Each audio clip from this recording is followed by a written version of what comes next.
మహాలక్ష్మిని కత్తితో పొడవటానికి వచ్చిన అమ్మాయి మహాలక్ష్మిని పక్కకు నెట్టేసి సుమతి చేతిలో కత్తి పెట్టి అక్కడి నుంచి పారిపోతుంది. ఇక మహాలక్ష్మి వెనక్కి తిరిగి చూసేసరికి సుమతి చేతిలో కత్తి ఉంటుంది.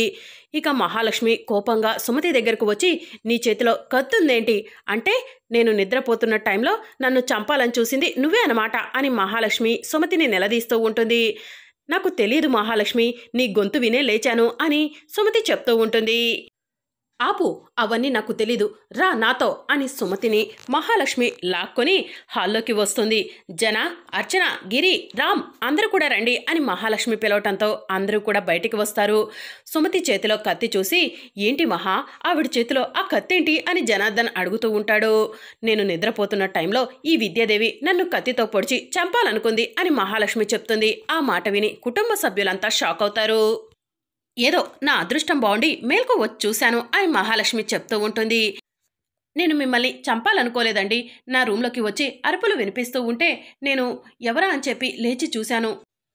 అప్పుడే మిమ్మల్ని కత్తితో పొడవటానికి వచ్చిన వ్యక్తి నా చేతిలో కత్తి పెట్టి పారిపోయారు. మీరు లైట్ వేసి చూసేసరికి అక్కడ నేనున్నాను, అంతకు మించి నాకేం తెలీదు అని సుమతి చెప్తూ ఉంటుంది. నువ్వు తెలియదంటే మేము నమ్మేస్తామా, కట్టుకథలు చెప్పాలని చూస్తున్నావా అని అర్చన అంటుంది. ఆల్రెడీ మీరు మర్డర్ చేశారు, మళ్ళీ మా మహావదిను చంపాలని చూస్తున్నారా అని గిరి అంటాడు. అత్తమ్మ మహాలక్ష్మి అత్తయ్యను ఎందుకు చంపుతుంది, ఇదంతా క్లియర్గా లేదు అని చెప్పి సీత అంటుంది. క్లియర్గానే ఉంది సీత, ఆవిడను మా పిన్ని నమ్మట్లేదు కాబట్టి మా పిన్నిని హత్య చేయాలనుకుంది అని చెప్పి రామ్ అంటాడు. ఏంటి రామ్, ఆవిడ్ని చూస్తుంటే మీ పిన్నిని హత్య చేసే హంతకురాల్లా కనిపిస్తున్నారా అని చెప్పి చలపతి అంటాడు. హంతకులు కూడా మనలాంటి మనుషులే, ఈవిడ మొహం చూసి మోసపోవద్దు అని జనార్దన్ అంటారు. ఏం మాట్లాడుతున్నారు మావయ్య, అత్తయ్య రూమ్కి సుమతి అత్తమ్మ వెళ్ళిందా, లేకపోతే సుమతి అత్తమ్మ రూమ్కి మహాలక్ష్మి అత్తయ్య వెళ్ళిందా అని సీత అంటుంది. నా రూమ్కే తను వచ్చింది సీత అని చెప్పి సుమతి చెప్తుంది. ఆవిడ రూమ్కి నువ్వెందుకు వెళ్ళావు చెల్లాయ్, కత్తితో పొడిపించుకోవడానికి వెళ్ళావా అని చెప్పి చలపతి అంటాడు. మొదట నా రూమ్లోనే అటాక్ జరిగింది, తరువాత నేను ఆ రూమ్కి పారిపోయాను అని చెప్పి మహాలక్ష్మి చెప్తుంది. ఆ రూమ్కి ఎందుకు వెళ్ళారు అత్తయ్య, మా రూమ్కో లేకపోతే మావయ్య రూమ్కో వెళ్ళొచ్చు కదా అని సీత అంటుంది. ఇంకా చాలే ఆపు సీత, నువ్వు చెప్పావని చెప్పి ఆవిడను మా పిన్ని ఇంటికి తీసుకొచ్చింది అని రామంటాడు. ఈవిడ్ను అనవసరంగా విడిపించావు మహా, కాస్తైతే నీ ప్రాణం పోయేది అని జనార్దన్ అంటాడు. పాముకు పాలు పోసినట్టు అయింది, పాముకు పాలు పోస్తే విషమే కక్కుతుందన్నది ఈవిడ నిరూపించింది అని అర్చన అంటుంది. ఈవిడ సుమతి వదినను చంపిందని తెలిసి కూడా అనవసరంగా ఇంటికి తీసుకొచ్చావు వదిన అని చెప్పి గిరి అంటాడు. ఆవిడ ఎవరిని చంపలేదు, ఆవిడే సుమతి అత్తమ్మ అని చెప్పి సీత అంటుంది. ఆ నమ్మకంతోనే ఆవిడను ఇంటికి తీసుకొచ్చాను, కానీ ఈవిడ నన్నే చంపాలని నా పైన కత్తెత్తింది అని చెప్పి మహాలక్ష్మి అంటుంది. నా పిల్లల మీద ఒట్టేసి చెప్తున్నాను మహాలక్ష్మి గారు, మిమ్మల్ని చంపాల్సిన అవసరం నాకు లేదు అని చెప్పి సుమతి అంటుంది. ఉంది, రేపటి రోజున నువ్వు సుమతివి కాదని తేలితే మళ్ళీ జైలుకి వెళ్లాల్సి వస్తుంది, అందుకే నన్ను చంపాలని చూశావు అని చెప్పి మహాలక్ష్మి అంటుంది. తను నిన్ను చంపితే మళ్ళీ జైలుకే వెళ్తుంది కదా చెల్లాయ్, ఈ లాజిక్ ఎలా మర్చిపోయావు అని చెప్పి చలపతి అంటాడు. అక్కడ ప్రాణాలు తీయబోతూ ఉంటే నువ్వు లాజిక్లు వెతుకుతావేంటి చలపతి అని చెప్పి జనార్దన్ అంటాడు. అత్తమ్మ అలాంటిది కాదు, అనవసరంగా అత్తమ్మ పైన నిందలు వేయకండి అని సీత అంటుంది. కాస్త మీరంతా అత్తమ్మను అర్థం చేసుకోండి అని సీత అంటుంది. అర్థం చేసుకోవడానికి ఏం లేదు సీత, ఆవిడ మా అమ్మ కాదు అని చెప్పి రామ్ అంటాడు. ఇప్పుడు ఈవిని ఏం చేద్దాం మహా అని అర్చన అంటుంది. చేసేదేమీ లేదు, రేపు ఉదయం పోలీసులను పిలిపించి అటెంప్ట్ టు మర్డర్ కేసు పెట్టిద్దాం అని చెప్పి మహాలక్ష్మి చెప్తుంది. ఆ పంచయోధన ఈ ఇంటికి పట్టిన దరిద్రం వదిలిపోతుంది అని చెప్పి గిరి అంటాడు. ఇలాంటి వాళ్ళు ఇంట్లో ఉండటం కన్నా జైల్లో ఉండటమే నయం అని చెప్పి జనార్దన్ అంటాడు. నా కోడలు సీత చెప్పింది కదా అని నువ్వు సుమతి అయి ఉంటావేమోనని నిన్ను జైలు నుంచి బయటికి తీసుకొచ్చాను, కానీ నువ్వు నన్నే చంపాలని చూశావు. నీ సంగతి రేపు పోలీసుల ముందు చెప్తాను. మన వల్ల అందరి నిద్ర కూడా డిస్టర్బ్ అయింది, అందరూ కూడా వెళ్ళి పడుకోండి, రేపు ఉదయం ఈవిడ సంగతి చూసుకుందాం అని మహాలక్ష్మి అంటుంది.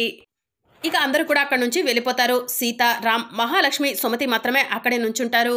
ఇక సీత బాధగా సుమతి వైపు, కోపంగా మహాలక్ష్మి వైపు చూస్తూ ఉంటే, చూసింది చాలు పద అని చెప్పి రామ్ సీతను తీసుకొని రూమ్లోకి వెళ్ళిపోతాడు. నీకు ఇదే ఆఖరి రాత్రి ఈ ఇంట్లో, రేపటి నుంచి జైలు జీవితం తప్పదు, వెళ్ళి ప్రశాంతంగా పడుకో అని మహాలక్ష్మి సుమతితో చెప్తుంది.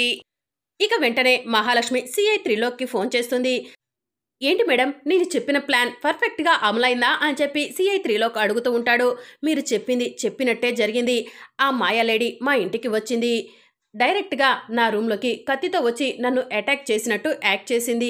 వెంటనే సుమతి రూమ్లోకి వెళ్ళగానే సుమతి చేతిలో కత్తి పెట్టి అక్కడి నుంచి పారిపోయింది. నేను సుమతిని తీసుకొచ్చి అందరి ముందు నా పైన హత్యాయత్నం చేయబోయిందని నిరూపించాను. సుమతే నన్ను చంపాలని చూసిందని చెప్పి కుటుంబంలో అందరూ కూడా నమ్మారు, ఒక్క సీత తప్ప అని చెప్పి మహాలక్ష్మి చెప్తూ ఉంటుంది. మరి ఈ పోలీస్ బుర్రతో ప్లాన్ చేశాను కదా మేడం, పర్ఫెక్ట్గా అమలవుతుంది అని సిఐ త్రిలోక్ అంటాడు. థ్యాంక్స్ టు యూ సిఐ గారు అని మహాలక్ష్మి అంటుంది. ఇక ముఖర్జీ గారు కూడా ఈ కేసులో ఇన్వాల్వ్ అవ్వరు, ఎందుకంటే జైలు నుంచి బెయిల్ మీద వచ్చిన సుమతి గారు మరొక మర్డర్ అటెంప్ట్ చేయబోయిందని తెలిస్తే ఆయన మాత్రం ఎలా ఇన్వాల్వ్ అవుతారు అని చెప్పి సిఐ త్రిలోక్ చెప్పడంతో కరెక్ట్గా చెప్పారు సిఐ గారు అని మహాలక్ష్మి అంటుంది. ఇక మీరు ప్రశాంతంగా పడుకోండి మేడం, రేపు ఉదయమే వచ్చి ఆవిడను అరెస్ట్ చేస్తాను అని చెప్పి సిఐ చెప్తాడు. ఇక మహాలక్ష్మి ఫోన్ కట్ చేసిన తర్వాత, ఓసే సీత, ఆ ముఖర్జీని అడ్డు పెట్టుకొని నన్ను బెదిరించి సుమతిని జైలు నుంచి బయటకు వచ్చేలా చేస్తావా? ఇప్పుడు ఆ సుమతిని ఎవరు కాపాడతారో నేను చూస్తాను. ఇక ఆ సుమతికి ఈ ఇంట్లో ఎంట్రీ ఉండదు అని మహాలక్ష్మి మనసులో అనుకుంటుంది. ఇక మార్నింగ్ అవుతుంది. సిఐ త్రిలోక్ మహాలక్ష్మి ఇంటికి వస్తాడు. మహాలక్ష్మి సిఐ త్రిలోక్ను చూడగానే, రండి సిఐ గారు, రాత్రి ఈవిడ నా పైన మర్డర్ అటెంప్ట్ చేసింది, వెంటనే అరెస్ట్ చేయండి అని మహాలక్ష్మి చెప్తూ ఉంటుంది. అవును సిఐ గారు, ఇలాంటి హంతకురాలు మా ఇంట్లో ఉండటానికి వీల్లేదు అని అర్చన అంటుంది.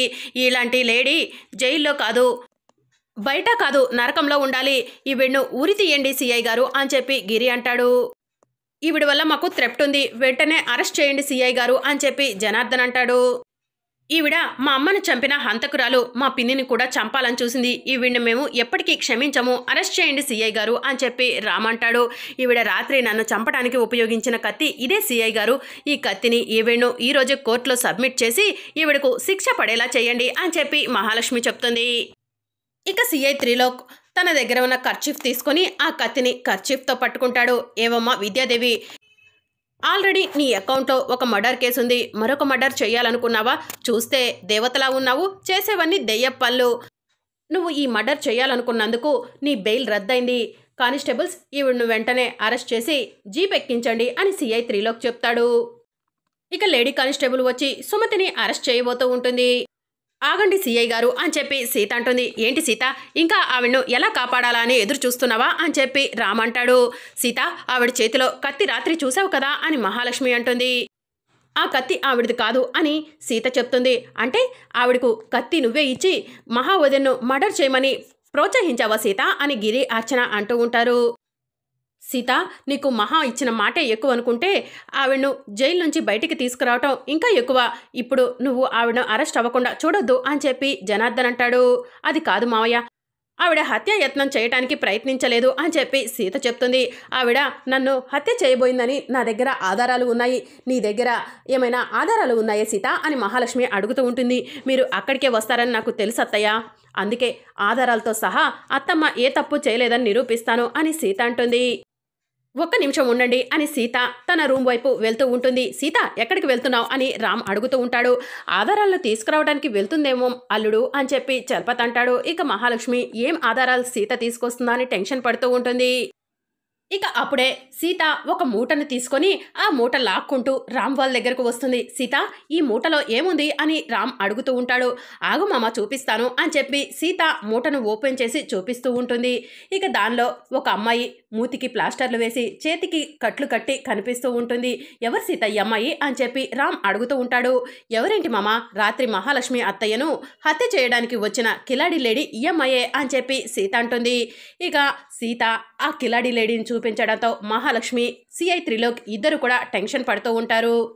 రాత్రి మహాలక్ష్మి అత్తయ్యపై ఈ అమ్మాయి హత్యాయత్నం చేసి పారిపోతూ ఉంటే ఈ అమ్మాయిని పట్టుకున్నాను.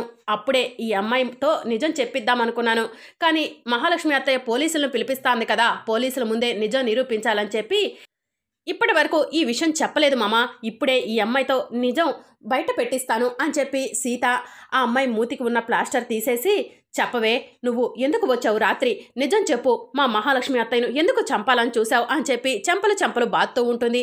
ఆ అమ్మాయి ఎక్కడ నిజం చెప్పేస్తుందోనని మహాలక్ష్మి సిఐ త్రిలోక్ భయపడిపోతూ ఉంటారు. అమ్మా సీత, అలా కొట్టకమ్మా, కొడితే ఆ అమ్మాయి చచ్చిపోతుంది, చట్టాన్ని నీ చేతిలోకి తీసుకోకూడదమ్మా. ఆ అమ్మాయిని అరెస్ట్ చేసి నిజాలన్నీ కూడా బయట పెట్టిస్తాను అని చెప్పి సిఐ త్రిలోక్ అంటూ ఉంటాడు. లేదు సిఐ గారు, మా కుటుంబం అందరికీ ఈ అమ్మాయి మహాలక్ష్మి అత్తయ్యను ఎందుకు చంపాలని చూసిందో తెలియాలి అని చెప్పి సీత ఆ అమ్మాయిని మళ్ళీ చంపలు కొడుతూ ఉంటుంది. అలా చేస్తే ఆ అమ్మాయి చచ్చిపోతుందమ్మా. వద్దు కానిస్టేబుల్స్, ఈవిడ్ను వెంటనే అరెస్ట్ చేయండి. నిజాలు మనం పోలీస్ స్టేషన్లో కనిపెడదాం అని చెప్పి సిఐ త్రిలోక్ చెప్పడంతో లేడీ కానిస్టేబుల్స్ వచ్చి ఆ అమ్మాయిని అరెస్ట్ చేసి అక్కడి నుంచి తీసుకొని వెళ్ళిపోతారు.